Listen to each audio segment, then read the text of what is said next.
கருப்பு உளுந்தங்களி, நடுவில் ஒரு குழி போட்டு நல்லெண்ணெய் ஊற்றி அதில் கொஞ்சம் கருப்பட்டி இல்லைனா வெல்லம் போட்டு கொடுப்பாங்க. இது எதுக்காக கொடுக்குறாங்கன்னு என்னைக்காவது நம்ம யோசிச்சிருக்கோமா? யோசிக்காதீங்க, அதை நானே சொல்கிறேன். இந்த வீடியோ எண்டில் சொல்கிறேன். ஃபஸ்ட்டு இந்த உளுந்தங்களி எப்படி செய்யலான்றதை பார்த்துருவோம். 3/4 கப் உளுந்துக்கு 1/4 கப் அரிசி சேர்த்து அதை நல்லா வறுத்து ஒரு பொன்னிறமானதும் அது தனி பிளேட்டுக்கு மாற்றிடுவோம். கடாயில் 1/2 கப் வெல்லம் சேர்த்துக்கங்க. 1/2 கப் தண்ணி சேர்த்துட்டு இதை நல்லா கொதிக்க விடுங்க. பாகுபாத வேண்டியதில் வெல்லம் கரைஞ்சி நல்லா கொதிச்சா போதும். மணத்துக்கும் சுவைக்கும் 2 ஏலக்காவை பிச்சு போட்டுட்டு இதே நல்லா கொதிக்க விட்டோன்னா அடுப்பு ஆஃப் பண்ணி அதை வடிகட்டி வச்சுக்கோங்க. இதை கஞ்சியாக செஞ்சால் குழந்தைங்க கண்டிப்பாக சாப்பிட மாட்டாங்க. இந்த மாதிரி ஸ்வீட்டாக செஞ்சால் விரும்பி சாப்பிடுவாங்க. வறுத்து வச்ச கருப்பு உளுந்து அரிசியை அரைச்சி நல்லா பொடியாக்கிக்கலாம். அரைச்ச மாவை ஒரு தனி பாத்திரத்துக்கு மத்தி கொஞ்சமாக உப்பு சேர்த்துக்கோங்க. அப்போ தான் டேஸ்ட் இன்க்ரீஸ் ஆகும். வெல்லம் தண்ணியை இப்போ ஊற்றிட்டு இதை நல்லா கரைச்சிடலாம்.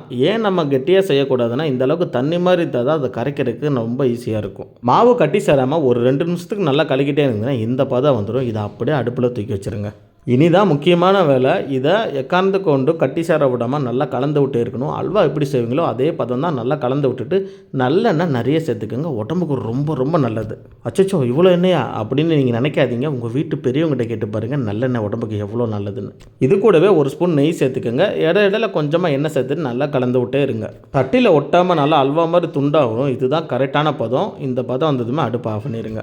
இதோட ஹெல்த் பெனிஃபிட்ஸ் முக்கியமாக என்னென்னா நம்ம எலும்புக்கும் தசைக்கும் ரொம்பவுமே ஹெல்ப்ஃபுல்லாக இருக்கும். இப்போல்லாம் 60 வயசுக்கு மேலே உள்ளவங்கள பார்க்கறதே ரொம்ப கஷ்டம். இந்த அளவுக்கு இப்போ சாப்பிட்றது எல்லாமே ஸ்லோ பாய்சன் ஃபுட்டு தான். அந்த காலத்தில் இப்படி சாப்பிட்டதுனால தான் 80 வயசுக்கு மேலே ஆனாலும் கூன்னு விழுந்தும் கூட குச்சி வச்சு தானாகவே நடந்து போகிறாங்க. ஃபியூச்சரில் நம்மளும் நம்ம குழந்தைகளும் நல்லா இருக்கும் அப்படின்னா கருப்பு உளுந்து வாரத்துக்கு 2 டைம் கட்டாயம் சேர்த்துக்கோங்க. இந்த வீடியோவை உங்கள் ஃப்ரெண்ட்ஸ் அண்ட் ஃபேமிலிக்கு ஷேர் பண்ணிவிட்டு நம்ம சேனலை சப்ஸ்கிரைப் பண்ணிடுங்க.